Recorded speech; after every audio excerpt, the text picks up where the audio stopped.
Hi everyone, this is Arabella, the founder of High Maintenance Trim Co., a cannabis processing service provider located in Northern California.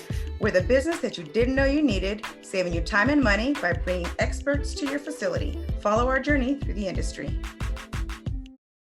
Hi everyone, I'm here with Danica Bravo today, a really good friend of mine, and I'm here to talk about something that is very near and dear to both of us. Danica's been my friend for probably close to maybe 20 years now, and she's one of the badass women in my circle that I appreciate and I respect so much.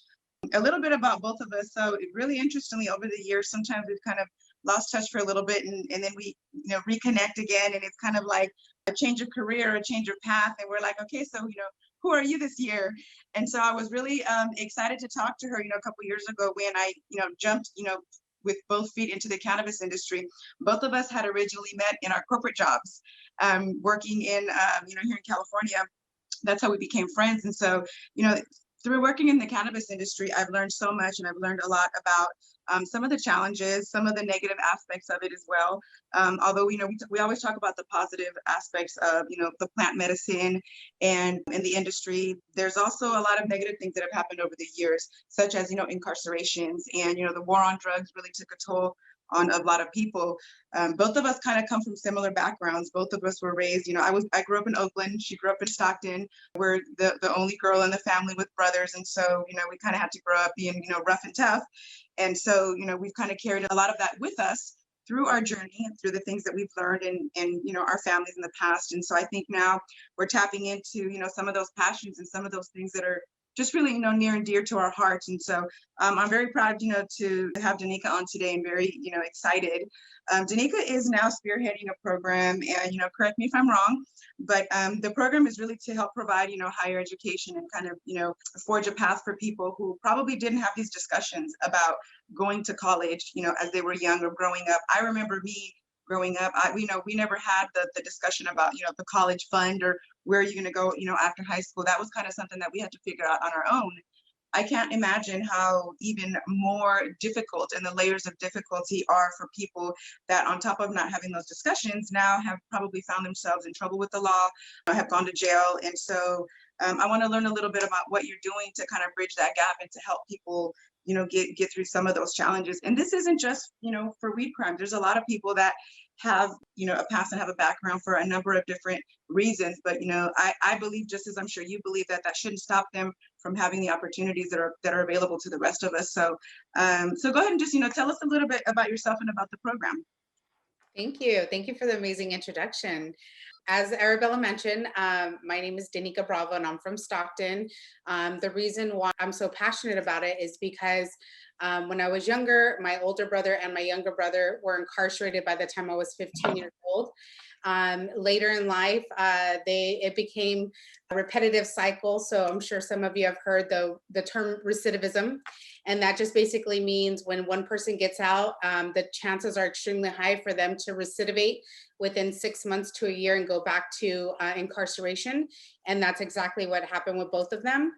And not only that, but just the neighborhood and environment that I was raised in. All of my friends had been like gang members or a little rough around the edges or come from single parent households. And so they also at young ages faced incarceration or had loved ones, immediate family members as well, that had faced incarceration. In high school, I barely graduated. Honestly, like I'm surprised that I never went to prison just because of the things that I was around or affiliated with.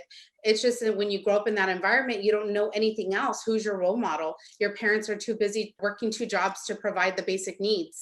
So with that being said, barely graduated high school. And then fast forward a year or two later, I started working at a company called Providian Financial, where I met Arabella. And so I tried college and I failed. So immediately after high school, I went to San Joaquin Delta College, and I met with several different people there. I didn't understand the language. I didn't understand what they were talking about. I didn't understand anything. The terminology was not familiar. So with that being said, I had enrolled my first semester straight out of high school. So graduated in May, started in fall, August. I ended up getting all Fs, straight Fs. When I went to speak to a counselor, like, why did I get Fs? I just literally went the first week and then I decided not to go. And they were like, well, you need a drop. I'm like, what does that mean? I don't even know what this is. So on my transcript, I have my first semester straight Fs. So they were like, there's something called a W to withdraw. Okay, great. Now I know. I did try to go back that following semester. It was spring at that time. And so this is back to back while working full time at Providian, while commuting an hour up and an hour back. This time I got a little smarter and I dropped with all W's. And I was like, okay, I didn't know that W's hurt me. I thought it was a good thing that I was being smart. So I remember walking to the financial aid department and I said, is there any, someone told me to come here to get my refund. I paid out of pocket for my classes. So this is semester number 2. Back then, and even now for some people, $200 is a lot of money. I remember I paid $200 for all of my classes and I was just dying for that money back. I was like, I could really use it for my bills, gas, basic needs. And they said, well, actually you missed the refund date.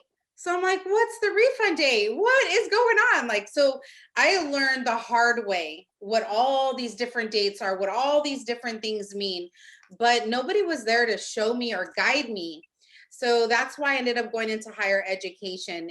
I always knew that I wanted to work with incarcerated individuals just because where I was from, I could have been incarcerated myself. My 2 out of 3 children that my mom had were incarcerated. So why was I the lucky one to, I was walking that fine line. So I knew I wanted to work with incarcerated individuals or formerly incarcerated individuals. So I majored in correctional science and law enforcement. I also majored in social behavioral sciences. I wanted to learn the ins and outs of everything. And then I started working in higher education 10 years ago. I worked for 2 private colleges, and then I ended up working at Delta College. Delta College, really right where my roots were, and where I had the worst experience there.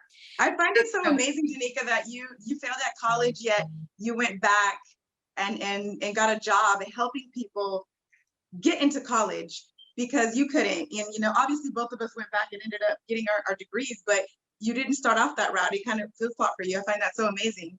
Yeah, it's a funny story. Most people that meet me now that are like new or they're just meeting me, they don't know this whole history. They think that I probably got my degree at a younger age. They think I come probably from a wealthier background. I'm like, no, that's not the case. So it's funny because I started working for Delta College, and while I had decided to go back to school, and I actually graduated with my AA in 2015. That is not that long ago. Right. 2015. And then, so I had the opportunity to help develop 2 programs. One was a program at DVI, which is a prison in Tracy. And we helped develop a program through Delta College where people can take courses. So we had a professor going in and teaching courses. That was an amazing opportunity. And then I had an opportunity to help build the formerly incarcerated program at Delta College, which is called the Phoenix Project. Fast forward to 2019. Actually, let's back up a little bit. I decided to pursue my bachelor's degree, graduated in 2018. Fast forward to 2019, I made it a mission. I have to find a program that is strictly for formerly incarcerated that I can develop. And a girlfriend, I literally had just told her that. And like 2 days later, she sent me the link and said, I found your dream job. You need to apply now. And that's where I've been since then. So I've been at Project Rebound at Stanislaus State. I do oversee the Stockton campus and the Turlock campus. So right now I'm the only person supporting the 2 counties through Project Rebound. I am looking to hire a second person. I'm hoping in the next 3 to 4 months that can help me because it is a lot of work. So just to kind of give you a little bit more information about Project Rebound, strictly program to help all formerly incarcerated individuals, but we also support current incarcerated individuals. In fact, I just have a stack of letters that just came in that I need to respond to. And this is just help preparing them and planning and letting them know what you need in order when you get out that we can have a smoother transition. The people that you help, so I know that the program mostly focuses on formerly incarcerated, but you also help people that are incarcerated. Are these people that are there and will be there for a while, or are these people that are soon transitioning into the real world and are trying to get a head start into, into society? That's an excellent question. I get letters. Honestly, I get all different types of people writing in. I've had two write me from LA saying, "Hey, someone gave me your name and address. I'm in LA. I don't plan on relocating, but can you help me?" Sure. What city are you going to be living in? And then at that point, I do the research, or I already have connections developed in those areas. If they're close enough, I refer and give them those contacts. I literally write name, emails, addresses, and phone numbers, and I type it out and I send it back to them. This is a person that can help you with housing. This is a person that can help you with your education. This is a person that can help you with your drug rehabilitation when you get out. And so today I received a letter from someone who's not getting out for another 3 years. And they just want to know, like, is there anything that they can do? So we'll just start planning. Okay, so tell me what your current situation is like. Do you have an AA yet? Because there's a lot of programs in correctional, especially California correctional facilities that have AA programs. So it's nice to know if these people already have an AA, or are we starting from scratch? Because if we're starting from scratch, I need to connect them to a community college and get them prepared to transfer to a 4-year. That's so awesome. I bet it's what you're doing is it's so amazing because, like you said, if you have someone who's still got 3 years left, just having that hope and having something that they're working towards probably helps the time go by so much faster. And I can't imagine just how much, when that puts beneath their wings just to know that there's something positive, when they get out, because a lot of people just assimilating when you've been gone and knowing how to jump back into the new world where even just technology is so different. Education is different, online classes, everything is just so different. What you're doing is just so amazing because having someone like you in their corner makes such a difference. I mean, it's life changing, and I personally witnessed how many lives have changed. And talking to you and being on the fly on the wall for some of your calls, it has been really amazing. I have a brother who's incarcerated myself. My husband was formerly incarcerated. Now, we own a heating and air conditioning business, and so he knew he hit the ground running, when he came out. But not everyone has it like that, and so what you're doing is so amazing. I heard you say that you support both counties, both campuses. So what does the funding look like for you? Is this something that's through the colleges? Is it through the county? Or where do you get the funding to help these? And then also my second question is, what exactly does the funding do? So when you do get the money, how do you use that money to help them? That's an excellent question. So, Project Rebound, it's very interesting. So, there's something called the consortium through California. Project Rebound is funded through that, but not all Project Rebounds are funded through that. So, when I started at Stanislaus State, I learned the difference. So, you have these independent Project Rebounds, and then you have, oh, you're a part of the consortium through California. That's amazing. So I learned that, oh, we're not part of the consortium. So how did Project Rebound come about? Well, there was one special lovely lady named Kim Greer, who is the provost at Stanislaus State University, who lived in another state and taught at a prison. So when she moved to California and started working for Stanislaus State University, she was like, one day I want to have a program for formerly incarcerated. And she learned about Project Rebound in California, and she worked her magic because she's in charge of budgeting. So over the years, she worked her magic to where she was able to make a small portion for a funding to fund this program. And so independently funded, like, with no support through California, that was really amazing. So they just had room for one person, and they had to pick, what they say is they had to pick the right person who knew all the ins and outs. And I'm like, that is me right there. In the interview, I come, that is me. I'm your girl. And so built the program from scratch. But when I found out that the application process was coming up, I worked very, very hard with my manager, and we co-wrote the grant to apply for the consortium because there's additional funds through the state of California. So we applied and we got approved on July 1st. So now we have funding. So prior to the funding, all I had honestly was my resources with the community partners and the services that I can provide. I didn't have any money to give them. I didn't have funding for textbooks.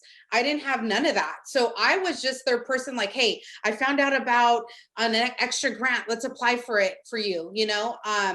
Let's do your FAFSA together so you can get a Pell Grant. I was that person guiding them through, walking them through the applications because we didn't have funding. Now I do that. On top of that, I'm able to, now that we're part of the consortium, I'm able to pay for their textbooks. For Christmas, I was able to send everyone a $150 grocery gift card. And there's 2 students that over 10 years ago went to college and failed, and they ended up getting a student loan. But because they were incarcerated for so long, they're in default. So they qualify for nothing. So I was able to get their tuition paid for through the grant. Oh my God, that is so amazing. I mean, just to not have to worry about not just tuition, but books, and you're extending it out to groceries, because the daily living expenses sometimes can become a burden. And we start to cut corners, and sometimes we cut corners. Education might be one of the first places that we cut corners. And so you're helping them to kind of stay afloat. How many people do you have in the program now? Well, I'm proud to say that in just a year and a half, I have 18 students. Wow. And that's not easy to do. And a lot of it does have to do with working at Delta College for 5 years, working in various departments, and really helping build a program for formerly incarcerated. But also just being in the industry for so long, people end up getting to know you and they'll send you referrals like, hey, I think they're ready to transfer. I'm going to give them your email or whatever. But it's really working long hours, networking, and knowing the ins and outs of how to apply for admissions and get financial aid and all those types of things. But for a year and a half, let me just kind of say this, the goal through the consortium and through when I was hired, they told me as long as we get 2 to 4 students a year, we'll be happy. Wow. And I said, I will triple that, is what I told them my first day. I said, I will triple that. That is so you. And in a year and a half, so we just marked our year and a half in December, we have 18 students that are enrolled at Stan State. Wow. What is the most challenging thing about your program for you? So the most challenging right now through COVID is teaching people technology. That's very difficult. I'm just one person. Thankfully, I was able to hire 3 student assistants. So with that grant, the consortium grant and the funding, I can actually give these people opportunity to learn. So there's 3 of my students working 20 hours a week at minimum wage. I'm able to say, hey, call this student. They need help with their online class. And that way it takes the pressure off of me because I have other responsibilities as well. So that was a challenge. And I would say prior to that is sometimes you get, like I had a student that did 15 years and he got out and he really wanted to dive in full time and he wanted to work full time. I advised him, don't do that. And then I always hear, well, you do it. You do full time. You work full time. You go to school full time. And I'm like, trust me, I'm telling you from experience, don't do that. And then they end up failing.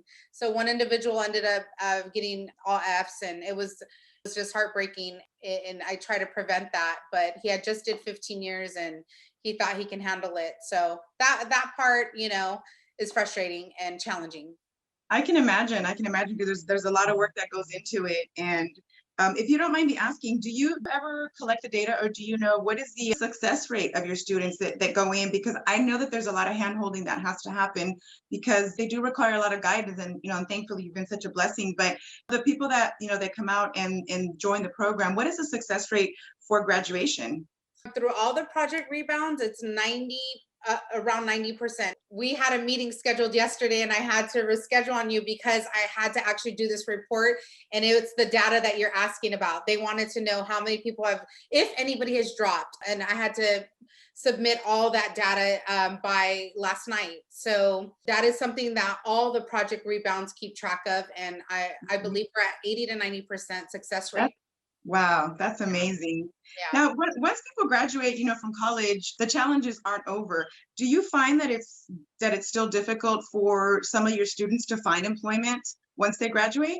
Yeah, it depends on their major. I feel like when students are majoring in like social behavioral science, social sciences, or sociology, they have more of an opportunity because Project Rebound prefers to hire formerly incarcerated. So if they were interested in getting in this line of work, it's much easier. Those that major in business, they seem to do very well because they're business minded, they want to create a business. And also the ones that have computer science as well, they do pretty well. But I think the curveball, and it's really hard to answer that question, is just because of the pandemic right now in general. That's It, true. that was been very hard. And It's I hard for everyone, even people that have never been incarcerated, finding work and keeping steady employment. I can see that. Exactly. I had 3 students graduate in 2020, and all of them kind of went to other trades that they had knowledge of before, have not yet had that opportunity to pursue what they got their degree in. And it's only because of the pandemic. It was like a lot of people stopped the hiring because they're trying to maintain the social distancing. A lot of businesses closed. So Wow, that's amazing. Well, I know that with legalization, in California, it's opened up a lot of doors for people, especially with the cities or counties, any jurisdiction that's decided to open up, there's equity programs, which one of the facets of the equity programs is to help, those barriers of entry for people that have been formerly incarcerated, especially if they've had a cannabis crime. So, specific to cannabis crimes, if and I don't know how much you know of the equity programs, but a lot of cities, for example, in Oakland and even other cities that I've worked in, if you have a cannabis crime or an arrest and you happen to live in a certain, jurisdiction, they give you a free permit, or, there's a lot of things that are there for you to help you be able to kind of get your foot in the door. And I find it amazing. There are some people that have really thrived in the industry. It's like the very thing that sent them to prison is the very thing that is allowing them to thrive and to provide for their families and to give them a sense of pride. And so while some of those programs are out there, they're great. Now, federally, it still isn't legal. So some of your students may not be able to participate because at a federal level, it is still, illegal. We're hoping that soon that's going to change, and that'll open up even more doors. And so, some of us have, pioneers have kind of jumped in regardless of that, because, in California here locally, we're still pushing, and we know that what we're doing is a good thing. Many of the cities and jurisdictions in the cannabis industry, when they're applying for a permit, there's this whole give back thing that has to happen. So when you apply for your permit, you pay all this money for your permit, and then you have to tell the city or the county, how do you plan to give back? Are you going to fund a program? Are you going to do donations? Are you going to hire previously incarcerated? Are you going to help build, gyms or schools or whatever it may be? You have to outline in your business plan, how do you plan to help your community, get ahead? And many, organizations and many business owners that I know, they have put together youth programs and they do make donations. They do a lot of things for their community to give back. And as you and I have spoken, I'm waiting to find out if my application has been approved. And if my licensing is approved, one of the first things that I want to do is to partner with you to provide scholarships to people and with specific criteria.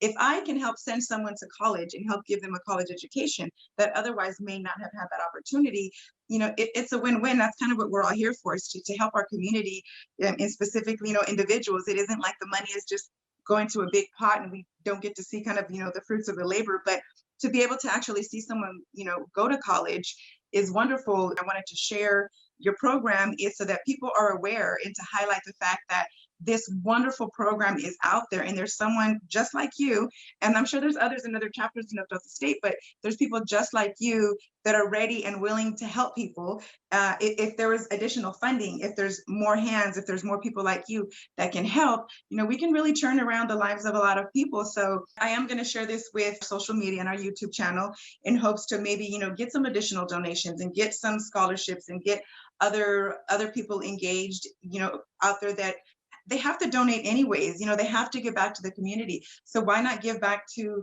a program and to a cause that really does, change lives? And it doesn't just change the life of one person, because that one person can become a provider for a family. That one person can become a CEO and change the lives of so many others. So I think it's kind of like the gift that keeps on giving, And, it's kind of never ending. So I'm really glad that you shared, all of that with us. There's anything else that, that we can do to propel it and to keep it going. I know COVID really has affected all of us, all of our businesses and the way that we interact. And I can't imagine the technological challenges.